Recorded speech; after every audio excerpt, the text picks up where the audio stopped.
بسم اللہ الرحمن الرحیم۔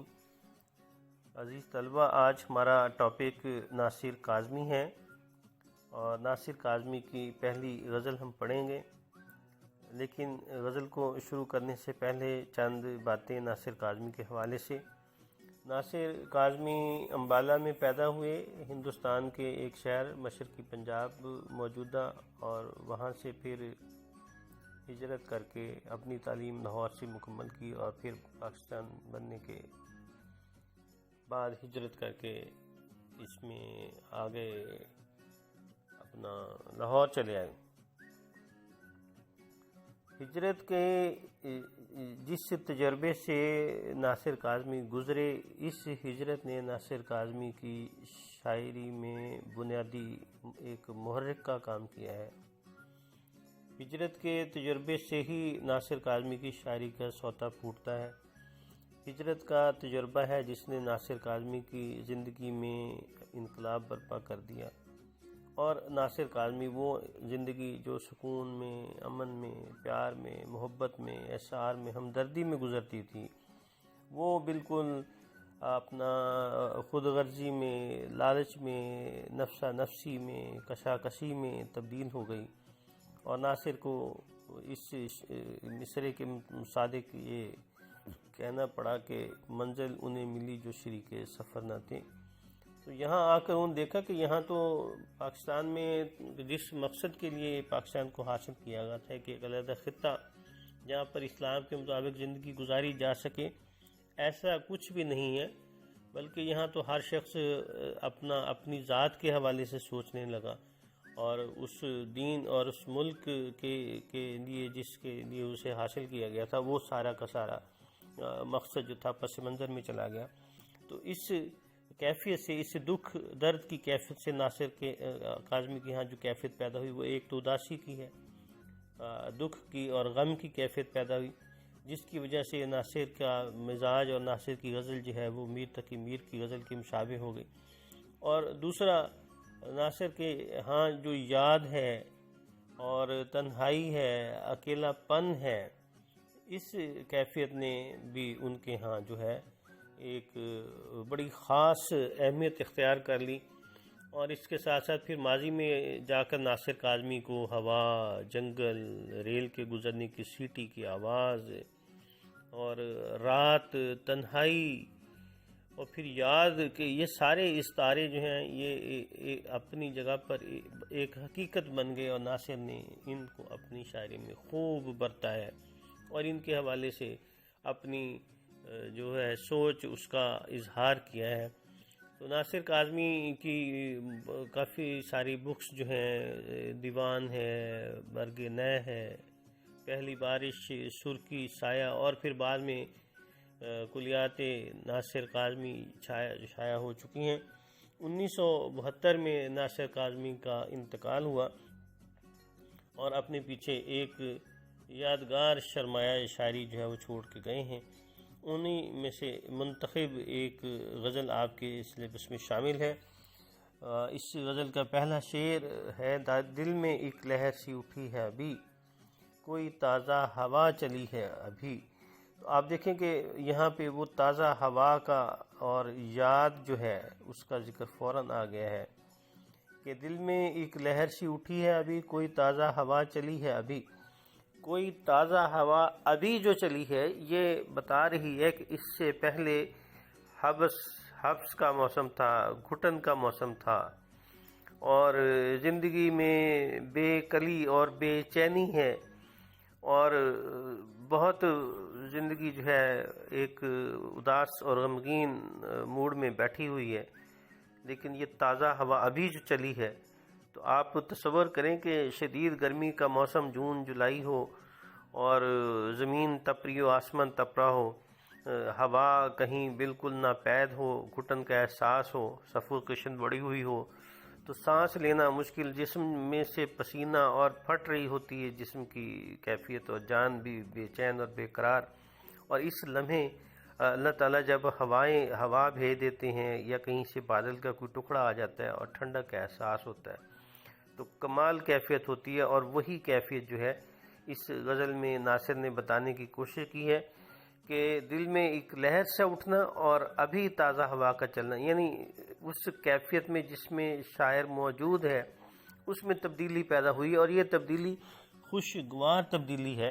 اس لیے کہا کہ اب دونوں چیزیں جو ہیں، ایک تو تازہ ہوا کا چلنا جسم کے حوالے سے، شخصیت کے حوالے سے، جاندار کے حوالے سے، جاندار ہونے کے حوالے سے، اور دل میں لہر کا اٹھنا یہ ہے کہ دل جو ہے نا امید ہو چکا ہے، نا مراد ہو چکا ہے، غمگین اور اداس ہو چکا ہے، اور اس میں بھی ایک کروٹ تبدیلی آ گئی ہے جس سے دل میں بھی امنگ سی پیدا ہو گئی ہے، لہر اٹھنا، امنگ پیدا ہونا، آرزو پیدا ہو جانا ہے۔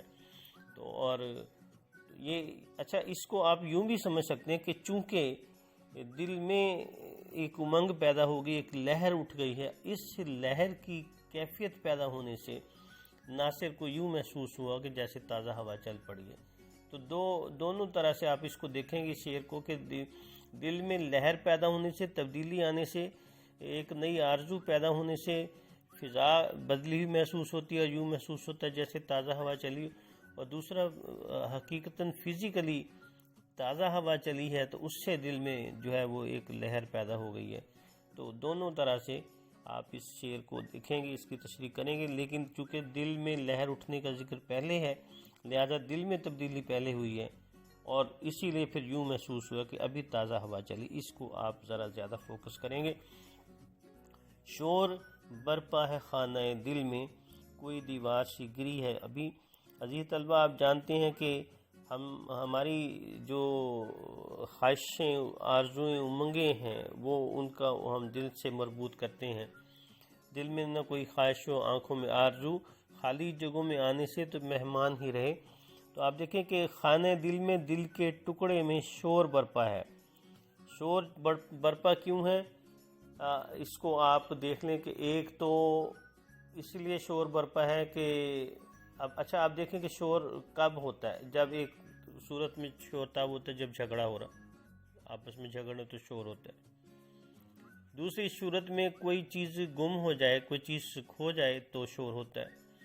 تیسری چیز تب شور ہوتا ہے جب کوئی چیز ہم سے بچھڑ جاتی ہے، کوئی چیز ہم سے الگ ہو جاتی ہے، فوت ہو جاتا ہے، یا کچھ اور اس طرح کی کیفیت ہوتی ہے تو شور برپا ہوتا ہے۔ تو بالکل یہی آپ اس بات کو دیکھیں گے کہ یہ ساری کیفیات جو ہیں اس بات کی غماز ہیں، اس بات کی نمائندگی کر رہی ہیں کہ دل میں شور برپا ہو گیا ہے، اور شور کیوں برپا ہوا اس کی وجہ بتا دی ہے کہ کوئی دیوار سیگی۔ اچھا یہ آپ دیکھیں کہ جب کوئی دیوار، کوئی گھر، کوئی چھت، کوئی بلڈنگ گرتی ہے تو اس کے گرنے سے شور پیدا ہوتا ہے، چیزیں ایک دم آواز ان کی بدل جاتی ہے اور شور کی کیفیت پیدا ہو جاتی ہے۔ تو یہاں بھی ایسے ہوا کہ ایک دم دل کی دیوار جو ہے، یا دل کے اندر جو ایک خواہش تھی، امید تھی، آرزو تھی، وہ دم توڑ گئی، وہ اچانک گری ہے دھام سے، دل میں شور برپا ہو گیا۔ اس شور نے ناصر کاظمی کی کیفیت کو ایک دم بدل دیا ہے، اور وہ رونا پیٹنا چیخنا چلانا دل کا تھا وہ انسان کا بھی وہی ہو گیا ہے۔ تو ناصر یہی بتانا چاہتے ہیں کہ یہ جو آرزو تھی، میرے دل میں امید تھی، وہ ختم ہو گئی ہے، اور دل میں شور شرابہ شروع ہو گیا، کوئی دیوار سی جیسے گر گئی ہو، یوں ہوا ہے۔ اچھا آپ کو میں نے بتایا ابھی کہ دل چونکہ خواہشوں کا مرکز ہے، اور خواہش جب تک ہوتی انسان زندہ رہتا ہے، خواہش ہی اس کو عمل پہ اکساتی ہے، اور عمل سے زندگی بنتی ہے، جنت بھی جہنم بھی۔ تو اسی عمل کرتے ہوئے پھر آدمی اس کے حصول کے لیے کامیابی یا ناکامی سے دوچار ہوتا ہے۔ لہذا شور کا برپا ہونا اور دیوار گرنے کا مطلب یہ ہے کہ وہ آرزو جس نے زندگی کو سرگرم رکھا ہوا تھا وہ ختم ہو گئی ہے، وہ دم توڑ گئی ہے۔ بھری دنیا میں جی نہیں لگتا، تیسرا شعر ہے، بھری دنیا میں جی نہیں لگتا، جانے کس چیز کی کمی ہے ابھی۔ تو یہ آپ دیکھیں، یہ جو شعر ہے یہ ہمیں بتا رہا ہے کہ دنیا تو بھری پڑی ہے لیکن جی نہیں لگتا۔ تو جی کیسے لگے گا؟ جی تب لگے گا جب دل کو کوئی چیز اچھی لگے گی، اور دل کو چیز کی اچھی اس لیے نہیں لگتی کہ زندگی میں وہ خوشی، سرخوشی اور انبساط اور مسرت کی کیفیت پیدا نہیں ہوئی۔ دل کیسے لگے؟ تو دل لگنے کی وجہ ایک تو یہ ہے کہ دل کو دل کی پسندیدہ چیز مل جائے تو دل لگے گا. دوسرا دل کا لگنا اس لیے نہیں لگتا، اس کی کیفیت یہ ہو سکتی ہے، ممکنہ صورت یہ ہے کہ شاعر یہ سمجھتا ہے یا اسے محسوس ہوا ہے کہ لوگ ویسے نہیں رہے جو پیار کرنے والے ہیں، محبت کرنے والے ہیں، التفات کرنے والے ہیں. سب لالچی، خود غرض ہیں، اپنی خواہشوں کے غلام ہیں، اظہار ہمدردی سے، التفات سے دور ہو گئے ہیں. لہذا دل کے لگنے کا سبب جو ہے وہ بھی ختم ہو گیا ہے. تو دل تب لگے گا دونوں صورتوں میں، ایک تو دل کی طرف سے کوئی اچھی اپنا پسندیدگی کا اظہار کیا جائے گا تو دل کو چیز اچھی لگے گی. پھر لوگوں کے رویے جو ہیں اگر وہ منافقانہ نہ رہیں، ان میں ہائپوکریٹک انداز ختم ہو جائے اور خلوص محبت جھلکے تو پھر دل لگے گا. تو یہ شعر کو اگر دیکھیں تو ایک طرح سے طنز کی ہے کہ دنیا بھری پڑی ہے. وہ بھی ہے نا شعر ایک کہ کہنے کو یوں تو شہروں میں ہیں گھر سے گھر ملے، کہنے کو یوں تو شہروں میں ہیں گھر سے گھر ملے، لیکن دلوں میں لاکھوں قدموں کے فاصلے. تو دل میں لاکھوں کے فاصلے، دل میں لاکھوں قدموں کے فاصلے ہونے کا مطلب یہی ہے کہ ہم بالکل قریب رہ رہے ہیں، دیوار کے ساتھ دیوار جڑی ہے، لیکن ایک دوسرے سے واقف نہیں، ایک دوسرے سے کلام کرنا نہیں چاہتے، ایک دوسرے سے ملنا نہیں چاہتے. تو یہ اس حوالے سے دیکھیں گے تو یہ شعر طنز شعر ہے کہ دنیا بھری پڑی ہے اور دل جو ہے وہ نہیں لگتا. تو لوگوں کے اس رویے کی وجہ سے، اس کی انداز کی وجہ سے دل جو ہے وہ اداس ہے اور پریشان ہے. اگلے شعر میں کہتے ہیں کہ تو شریک سخن نہیں ہے تو کیا، ہم سخن تیری خاموشی ہے ابھی. تو شریک سخن نہیں ہے تو کیا، تو مجھ سے گفتگو اگر نہیں کرتا کوئی حرج نہیں ہے، لیکن تیری خاموشی جو ہے وہ مجھ سے گفتگو کرتی ہے. وہ ہے نا کہ ناصر کے شعر کے میلہ سے لگا لیتی ہیں اکثر تیری یادیں، ٹھیک ہے نا. تو تیری یادیں جو ہیں وہ میرے ساتھ شریک ہیں، اور ہوتا ہے راز عشق محبت انہی سے یاں، آنکھیں زباں نہیں ہیں مگر بے زباں نہیں.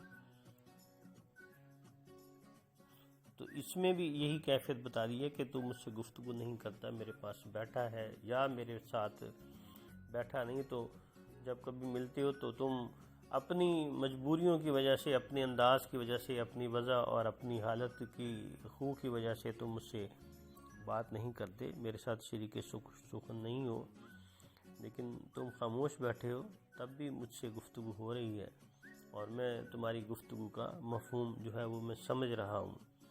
تو تیرا میرے پاس بیٹھنا ہی بھی غنیمت ہے، تو مجھ سے گفتگو کرے نہ کرے اس سے مجھے کوئی فرق نہیں پڑتا.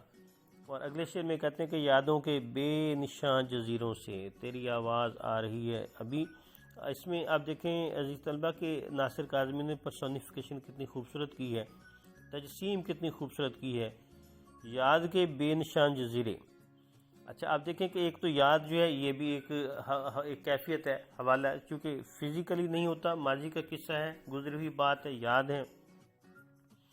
اور جزیرہ جو ہے سمندر کے بیچ میں خشکی کا ٹکڑا ہے، لیکن یہ جزیرہ کون سا ہے جو بے نشان ہو گیا، معدوم ہو گیا، یعنی جزیرہ بھی نہ ہونے کے برابر ہے، سمندر نے اسے ہڑپ کر لیا، اس کا چھوٹا بہت احساس ہوتا ہے کہ اس جگہ تھا. تو یاد بھی جو ہے گزری ہوئی بات ہے، بے نشان جزیرہ بھی نظر نہیں آتا. تو کتنی خوبصورتی سے ایک عدم کی سی کیفیت کو، ایک ناموجود کیفیت کو شاعر نے پرسونیفائی کر دیا ہے، اس کو تسلیم کر کے ہماری چشم تصور میں، ہمارے چشم تخیل میں اسے زندہ کر دیا ہے کہ یاد کے بے نشان جزیروں سے، یاد کے بے نشان جزیرے سے کیسے تیری آواز آ رہی ہے. ٹھیک ہے نا جی.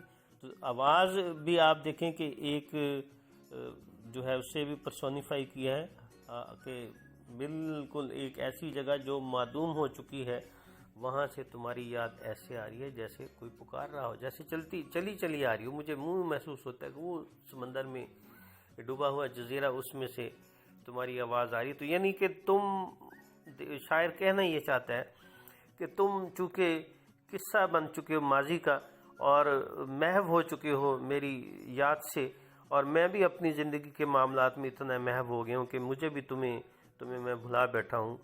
مجھے نہیں یاد کہ میں نے آپ سے محبت کی ہے اور آپ کبھی میرا محبوب تھے اور میری زندگی کا مرکز تھے، لیکن اب صورتحال جو بنی ہے کہ میں اپنی زندگی میں محو ہوں اور اچانک اس ڈوبے ہوئے جزیرے سے تمہاری یاد نکل آئی ہے، اور آ کے نکل بھی ایسے آئی ہے کہ سامنے آتی ہوئی تمہاری آواز مجھے محسوس ہو رہی ہے اور یوں لگ رہا ہے کہ تم میرے پاس آ گئے ہو۔ تو کتنی خوبصورتی سے تخیل کو زندہ، تخیل کی تجسیم کرتے ہوئے اسے زندہ کر دیا اور بتا دیا کہ جو ہے یاد کس طرح سفر کرتی ہوئی ذہن میں آ گئی ہے اور سامنے آ کے موجود ہو گئی ہے۔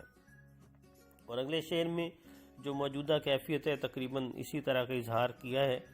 شہر کی بے چراغ گلیوں میں زندگی تجھ کو ڈھونڈتی ہے ابھی، تو زندگی ابھی بھی تجھ کو ڈھونڈتی، کس کو؟